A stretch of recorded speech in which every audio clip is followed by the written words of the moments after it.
You know how they say no good deed goes unpunished? I always thought that was just a cynical old saying. Then I saved a company from its own multi-million-dollar meltdown. And what did I get? A pay cut. Yep, this wasn't just any system. It was a huge, chaotic $27 million beast that was bleeding them dry. It crashed so regularly, you could practically set your watch by it. I was the architect they brought in, the one who was supposed to wave a magic wand, I guess. I didn't have a magic wand, but I had experience, and I poured endless nights and weekends into wrestling that monster into submission. I didn't just stabilize it. I made it solid, reliable, something they could actually build on. And my reward? A slap in the face, dressed up as a salary adjustment. They clearly figured the system would just hum along by itself once the fires were out. Boy, were they wrong. So, I decided it was time for the architecture, all that complex knowledge holding their precious system together, to walk right out the door with me. This isn't just a story about a rotten job. It's about what happens when a company completely, fatally, underestimates the quiet work that keeps everything from just falling apart. When I first set foot in that company, you could almost taste the panic in the air. That $27 million system? It wasn't just some number on a spreadsheet. It was their flagship, the very core of their operations. And it was, to put it mildly, a total train wreck. Picture a digital Frankenstein, stitched together with outdated code, clashing technologies, and years of quick fixes that only made things worse. It handled everything: customer interactions, critical back-end stuff, and it was failing spectacularly on all fronts. Outages weren't the exception. They were a daily nightmare. Data was getting corrupted. Performance was so sluggish. Employees were getting seriously creative trying to work around the system, which, as you can guess, just brewed up even more trouble. The financial bleeding was bad. Downtime costs, lost productivity, angry customers, and a reputation going down the drain. It was a ticking time bomb. My official title was Lead Systems Architect. But let's be real, I was more like a battlefield surgeon dropped into a war zone. Those initial briefings were a blur of stressed-out execs and frazzled engineers. They painted a grim picture, but honestly, I don't think even they fully grasped how deep the mess went. The original architects? Long gone. And the documentation, if you could even call it that, was either hilariously outdated or totally irrelevant to what the system had become. It was crystal clear this wasn't going to be a simple patch job. This needed a deep, structural overhaul. The pressure was insane from day one. Every crash, every slowdown, every ticked-off user email, it all landed, metaphorically speaking, right on my desk. My first few weeks were pure digital trench warfare, tracing ancient lines of code, mapping out forgotten connections, and trying to decode the bizarre logic that led to this mess. I wasn't just debugging. I was practically performing an archaeological dig on a live, failing system. The codebase was a maze of dead ends and weird detours. It was bloated with redundancies, pointless complexities that dragged everything down and made it incredibly fragile. Security? Let's just say, lax would be putting it generously. It was the kind of challenge that would send most seasoned pros running for the hills, but a part of me, the part that actually likes solving impossible puzzles, was stubbornly determined. I knew, even then, that if I could pull this off, it'd be a huge win. But the mountain I had to climb? Way steeper than I first thought. Previous fixes mostly involved throwing more hardware at it, or bolting on another piece of software, which just added more layers of complexity without fixing the rotten core. This wasn't about sticking on band-aids. This was about rebuilding the skeleton and the nervous system from scratch, all while the patient was, supposedly, still up and walking around. First things first, stop the bleeding. That meant putting in a really solid, proactive monitoring system. What they had was totally reactive. Something would break,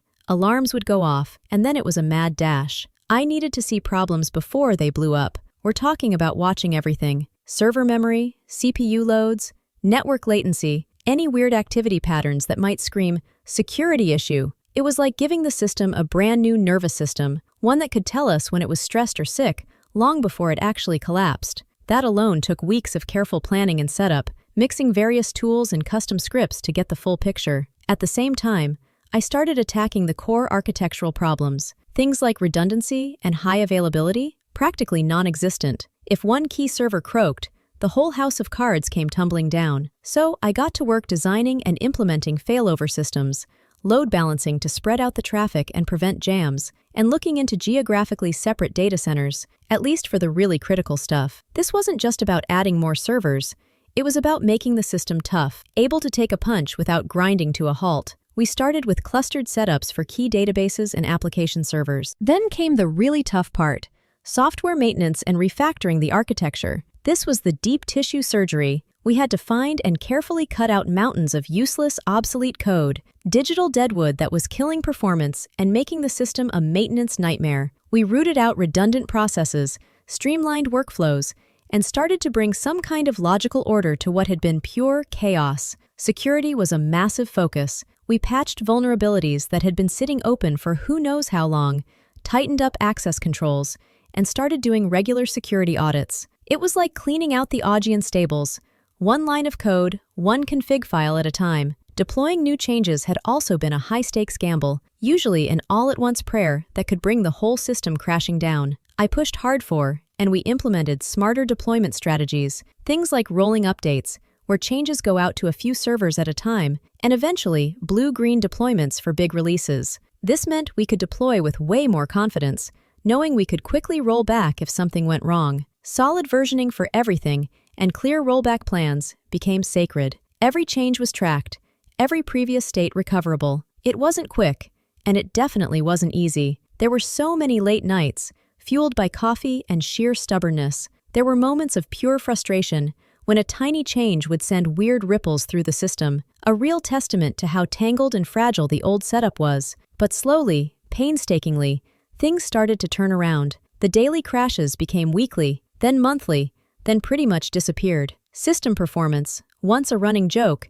became snappy and responsive. Users actually started sending thank you emails instead of angry ones. The data corruption problems vanished. The company, naturally, was over the moon. The execs who used to look like they hadn't slept in weeks started smiling in meetings. They raved about the transformation, praising the miraculous turnaround. My team and I were the heroes of the hour. There were pats on the back, mentions in company newsletters, and vague promises of big things to come for those of us who'd made it happen. The $27 million system was no longer a black hole. It was an asset. It was stable, efficient, and for the first time in years, it was actually helping the business grow instead of holding it back. We'd cut downtime to almost nothing, saving them millions. Employee productivity shot up. Customer satisfaction scores climbed. I felt this huge sense of pride, not just in the tech achievement, but in the real, tangible impact on the business and the people who depended on that system every day. It felt like we'd truly slayed the beast. The false dawn, as it turned out, was dazzling. The peace and quiet after the storm lasted a few months. The system just purred along, a testament to the new architecture and the strict maintenance routines we'd put in place. My job shifted from frantic firefighting to proactive improvements, fine-tuning, and making sure the platform stayed healthy for the long haul. It was still demanding, don't get me wrong. It needed constant watchfulness and deep understanding, but the crisis was over, or so I thought. Then, the email landed. A mandatory meeting with my direct manager and someone from HR. Standard performance and compensation review, the subject line read. I walked in feeling pretty good about things. After all, I'd just saved them a fortune and turned their biggest tech nightmare into a roaring success. I was expecting to talk about a bonus, maybe a promotion, or at the very least, a hefty raise to acknowledge the value I'd delivered. The meeting kicked off with the usual pleasantries. My manager admitted I'd done excellent work stabilizing the system. The HR rep smiled that bland HR smile. Then, the bombshell. As you know, my manager started, the system is now really stable, thanks to your efforts. It's running smoothly, and the operational overhead has dropped significantly. I nodded, waiting for the "and therefore" that was supposed to lead to good news. Instead, he went on. Given that the intense crisis phase is over and the system is now in a more manageable maintenance mode, the demands of your role are seen as, well, different. Less about radical overhauls and more about ongoing upkeep. My stomach clenched. I had a sinking feeling I knew where this was headed. The HR rep then jumped in with a load of corporate jargon about reevaluating role responsibilities against current market benchmarks for stabilized environments and aligning compensation with the evolving needs of the business. It was a masterclass in delivering terrible news without actually saying the terrible words. Finally, my manager dropped the punchline. So, effective next month, your salary will be adjusted to reflect this new phase. There will be a reduction of 15%. 15%. I just stared at them. I felt this wave of heat creep up my neck. Shock, disbelief, and then this cold, hard anger started to build in my chest. I'd poured my heart and soul into that system. I'd pulled 80-hour weeks, sacrificed my personal life, and navigated incredible technical and political minefields to do what many thought was impossible. And this was my thank you? A pay cut because I'd done my job too well? Because I'd made something incredibly complex look easy to maintain? I asked them to justify it. How could they possibly explain cutting the pay of the architect, who was the single reason their $27 million investment wasn't a bottomless pit anymore? Their answers were vague and, frankly, insulting. They mumbled about budgetary constraints, even though the stabilized system was saving them way more than my entire salary. They implied that now that the heavy lifting was done, my high level of expertise wasn't quite as critical day to day. It was a stunning display of short-sightedness, a total failure to understand what it actually takes to keep a complex system stable. They were falling into that classic trap, completely undervaluing the ongoing expert work of maintenance and proactive care. They saw a calm surface and just assumed the waters underneath were just as calm, completely forgetting about the intricate machinery I had built and was still carefully tending to keep it that way. The betrayal wasn't just financial, it was a complete dismissal of my contribution and my expertise. I walked out of that meeting in a total daze. The polite, corporate BS was echoing in my ears, a crazy contrast to the fury boiling up inside me. A 15% pay cut. It wasn't just the money, though that was insulting enough. It was the blatant disrespect, the sheer nerve of devaluing my work right after it had produced such huge wins for them. Did they seriously believe that the system, this complex ecosystem I had painstakingly rebuilt and was now the guardian of, would just magically run itself? Did they think stability, once you got it, was a permanent thing, like a stone statue, instead of a delicate balance that needed constant, expert attention? That evening, I replayed the whole conversation in my head, the condescending tones, the flimsy excuses. They talked about maintenance mode, like it was some trivial janitorial chore. They had absolutely no clue. The architecture I'd put in place wasn't just a set of drawings, it was a living, breathing thing. It depended on someone having an intimate grasp of all its interconnected parts, the subtle signs of its performance, the potential weak spots that could pop up with any new business need or outside threat. This knowledge wasn't written down in some simple manual they could just hand off to a junior admin. So much of it was in my head, the countless decisions, the reasons why things were designed a certain way, the potential failure points I was always watching for. A thought, cold and sharp, started to crystallize. If they valued the architect so little, then maybe they didn't deserve the architecture. If they really thought the system could run itself or be managed by someone with less specialized and cheaper knowledge, then hey, let them try. The phrase, "let the architecture walk out," began to take root. It wasn't about sabotage. I'd never intentionally wreck a system I'd built. It was about pulling the expertise they'd just told me they no longer valued at its previous price. The decision firmed up over the next couple of days. I wasn't going to argue or plead. Their minds were obviously made up, and it showed a level of ignorance I just couldn't fix. I'd built my career on delivering value and being paid fairly for it. This was a line I wasn't going to let them cross. I typed up my resignation letter. It was short, professional, straight to the point. My last day would be in 2 weeks, the standard notice. I didn't even mention the pay cut. I didn't feel like I needed to explain myself any further. They knew why. Handing it in was surprisingly anticlimactic. My manager looked a bit surprised, maybe a little put out, but not devastated. There was no counteroffer, no attempt to understand or talk it over, just a formal acceptance and a request to ensure all documentation is up to date before I left. That request alone just showed how naive they were. The kind of deep architectural understanding, that intuitive feel for the system's quirks that I had, couldn't just be documented in 2 weeks, especially when they'd just given me every reason to do the absolute bare minimum. So, that's what I did. I made sure the existing operational manuals were accurate for how things were running right then. I gave them the basic documentation, the stuff that was already there or easy to pull together, but the years of experience, the nuanced understanding of why things were built the way they were, the ability to predict potential future problems, that wasn't something you could just transfer in a few Word documents. That was the core of the architecture they had just devalued, and that was what would be walking out the door with me. They hadn't asked for a deep knowledge transfer, they hadn't budgeted for it, and they clearly didn't think they needed it. I simply did what they seemed to think was enough. My last day was pretty uneventful, a few polite goodbyes, handed over my access badges, and then I walked out into the afternoon sun. I felt a weird mix of relief and this strange, apprehensive anticipation. Relief, because I was free from a company that obviously didn't appreciate its key people. Apprehension,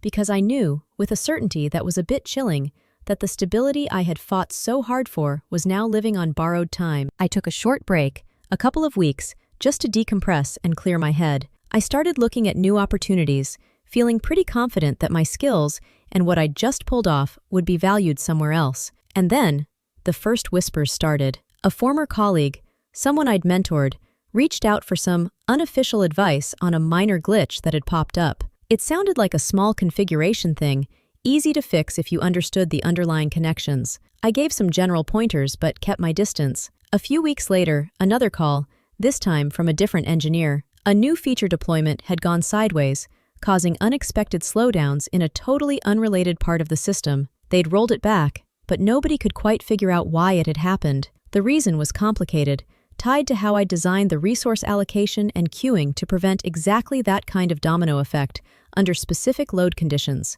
But trying to explain it without being there, without access to the live system and its current stats, was almost impossible. The carefully designed architectural patterns, the checks and balances I'd built in, were starting to be misunderstood or accidentally bypassed. It was becoming pretty clear that the maintenance mode they'd pictured wasn't quite working out. Small changes, things that seemed tiny on the surface, were starting to cause ripples, destabilizing other parts. New issues weren't being diagnosed or fixed with the same deep understanding. I heard they'd tried to roll out a system update suggested by a vendor, but it clashed with some custom security protocols I'd put in. Vital protocols, but not widely understood. That led to a brief but embarrassing service interruption. The company, from what I could piece together, was trying to patch these new problems as they popped up. They brought in a contractor, then another, but these folks, no matter how skilled, didn't have the history or the big picture view of the architecture. They were treating symptoms, not the underlying, increasingly messy disease.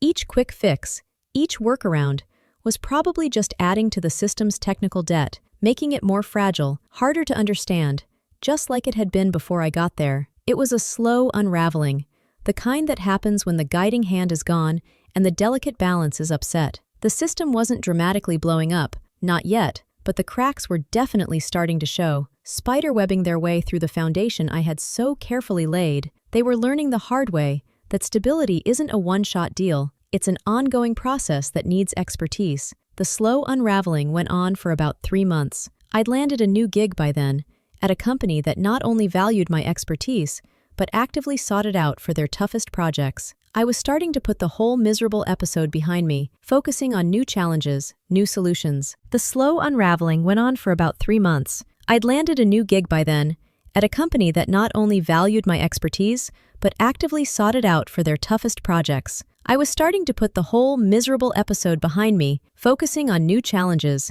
new solutions. Then, one Tuesday morning, my phone started buzzing like crazy with urgent messages from several old colleagues, all at once. The tone was pure panic. "The whole system is down. No one can log in. It's a total meltdown." This wasn't one of the minor glitches or slowdowns they'd been fighting. This was catastrophic. The $27 million system, the one that was the absolute lifeblood of their operations, had completely flatlined. From what I pieced together later, a string of seemingly unrelated issues, made worse by a recent, poorly understood update, and a sudden surge in user activity, had triggered a cascading failure that just overwhelmed every redundancy I had built. The failover systems probably tripped, but the secondary systems were likely also compromised or misconfigured by then, thanks to the steady decay of architectural integrity. The initial silence from company management was deafening. I could just imagine the scenes: frantic engineers scrambling, executives in crisis meetings, customers absolutely furious. The financial bleeding wouldn't be a trickle this time. It would be a raging torrent. Every minute the system was down meant lost deals, contractual penalties, and a nosedive in customer trust. The damage to their reputation would be massive. For 2 full days, the system stayed mostly offline. They managed to bring up bits and pieces of functionality, but it was shaky and unreliable. The core problems were clearly way beyond what the remaining team or their current contractors could handle. Late on the second day of the outage, my phone rang. It was my former manager. His voice was strained, a world away from the cool corporate drone I remembered from that pay cut meeting. He skipped the small talk. "We need you," he said, the desperation practically dripping through the phone. "The system, "We can't fix it. No one understands what's gone wrong. Can you come in? Name your price. Anything." This was it! The moment of vindication, maybe. But honestly, I didn't feel triumphant. More just a grim sense of, "I told you so," mixed with inevitability. I let him talk, described the chaos, the mounting losses. Then, I calmly explained that I was now committed to my new employer, with significant responsibilities and contractual obligations. I mentioned that my emergency consulting rate for a disaster of this scale, for a system I was no longer intimately familiar with due to time and undocumented changes, would start at a figure that was probably 10 times my old daily rate, with a hefty minimum engagement period. I wasn't trying to be a jerk, really. It was a fair reflection of the risk and effort it would take to parachute into a mess like that. There was a long, heavy silence on the other end of the line. I could almost hear the gears grinding in his head, the dawning horror of just how badly they had screwed up. He stammered something about needing to discuss it internally and get back to me. He never called back about that offer. They did eventually get the system back online, after nearly a week of pure chaos. I heard they had to fly in a specialist team from a major tech vendor at an absolutely insane cost. The recovery was only partial, and the system stayed unstable for months. The architecture I had built, the one that relied on deep, continuous understanding, had indeed walked out. They were left with a hollow shell, a system that looked the same on the surface, but lacked the intelligence and resilience I had woven into its core. The cost of that 1 week of downtime, plus the fees for the emergency specialists, would have paid my original salary, and the raise I actually deserved, for several years over. It's a tough lesson, and one a lot of companies seem to learn the hard way. The people who build and truly get your critical systems, they're not just interchangeable cogs. Their expertise is the invisible framework holding everything up. If you've ever felt undervalued after pouring your heart and soul into a project, or if you've seen a company make a similarly boneheaded misjudgment, I'd love to hear about it. Hit that like button if this story hit home for you. Share your own experiences in the comments below. Let's talk. And of course, if you want more stories about workplace realities and the occasional tale of karma doing its thing, make sure you subscribe to the channel. The fallout from my old company was huge, and it dragged on for a long time. Beyond the instant cash drain from that massive outage, their reputation took a serious beating. Clients who'd lived through the meltdown got nervous, and I heard whispers that they lost several major accounts. Internally, morale among the tech staff who were left just tanked. I mean, who would want to work on a critical system when management fundamentally misunderstood and devalued it? They had to sink a ton of money into rebuilding not just the system, but also the trust of their users and the market. The cost of bringing in external consultants all the time, trying to reverse engineer the stability I'd created, and then attempting to maintain it without that foundational knowledge, was just astronomical. It was a classic case of being penny-wise and pound-foolish, a lesson they learned at the multi-million-dollar scale. They tried to save a tiny fraction of my salary and ended up spending way more dealing with the totally predictable mess. As for me, walking away was one of an absolutely best decisions I ever made. My new role was challenging, rewarding, and the company culture actually respected expertise. They understood that complex systems need dedicated, knowledgeable architects, not just to build them, but to nurture and grow them. I was paid fairly, and more importantly, I was valued for the strategic thinking and deep technical insight I brought to the table. There was a certain satisfaction, I won't lie, in watching the natural consequences of their actions unfold. It wasn't about revenge in some nasty way, but more about the simple, undeniable truth that expertise has real value, and underestimating that value has a real cost. My architecture, all the knowledge and skill that kept that $27 million system stable, had indeed walked out with me, and its absence was definitely felt. It just reinforced my belief in standing up for what I'm worth. Sometimes, the most powerful statement you can make is to pull your value out of a situation where it's not appreciated. It lets you find a place where it is, and it often forces a hard lesson on those who took it for granted. My new beginning was built on that idea, and it's led to a much more fulfilling and respectful professional life. This whole saga really hammered home a few key truths about the tech world, and probably about any professional field, really. First off, stability in complex systems isn't some magical self-maintaining thing. It's the result of smart design, constant watchfulness, and deep, evolving expertise. The second you devalue the people responsible for that stability, you put the entire system at risk. Secondly, proactive maintenance and solid architectural integrity, while often invisible when they're done right, are infinitely cheaper than reactive disaster recovery. Companies that cheap out on the first will inevitably pay a much higher price for the second. For them, it was an incredibly expensive lesson in the true cost of undervaluing critical talent and completely misunderstanding the nature of the very systems their business depended on. Maybe they learned something about proper knowledge management, about not letting crucial understanding live in just one or two heads without a serious plan to keep and share it. For me, it was an affirmation. Know your worth, and don't be scared to walk away from situations where that worth is ignored. The architecture of your career is just as important as any system you build. Make sure it's built on a foundation of respect and fair value, because ultimately, you are your most important asset.